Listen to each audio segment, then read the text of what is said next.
Hello दोस्तों, नमस्ते, प्रणाम। मैं पूजा तिवारी आपके अपने यूट्यूब चैनल पूजा तिवारी अवधी गीत पर स्वागत करती हूँ। दोस्तों, आज हम आप लोगों के लिए एक नाच गीत लेकर आए हैं। आप लोग वीडियो को लास्ट तक देखिए। पसंद आए तो लाइक, सब्सक्राइब, शेयर और कमेंट ज़रूर कीजिएगा। आप इतने लोग वीडियो हमारा देखते हैं, हम आपको दिल से धन्यवाद करते हैं और लाइक करने के लिए रिक्वेस्ट करते हैं।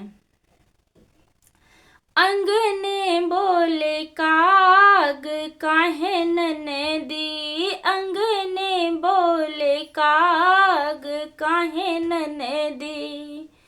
जा कागा उड़ी जा पश्चिम दिशा में, जा कागा उड़ी जा पश्चिम दिशा में। आवे सैया आज मोरी ननदी, आवे सैया आज मोरी ननदी। माई बहनिया से हंसी हंसी बोले, माई बहनिया से हंसी हंसी बोले। हमसे अखिया लाल काहे ननदी, हमसे अखिया लाल काहे ननदी। बरहे बरिसवा पे भैया मोरे अइने, बरहे बरिसवा पे भैया मोरे अइने। हमहू नैहर जाब सुना ननदी, हमहू नैहर जाब सुना ननदी।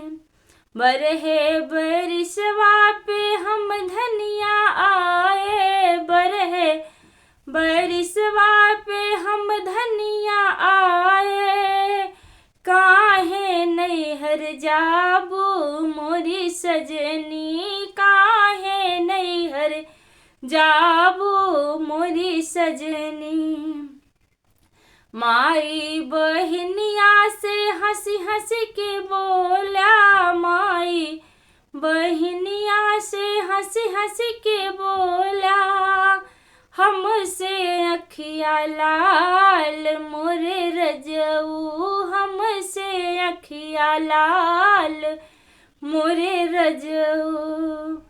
माई बहनिया तो गौआ के लजिया, माई बहनिया तो गौआ के लजिया।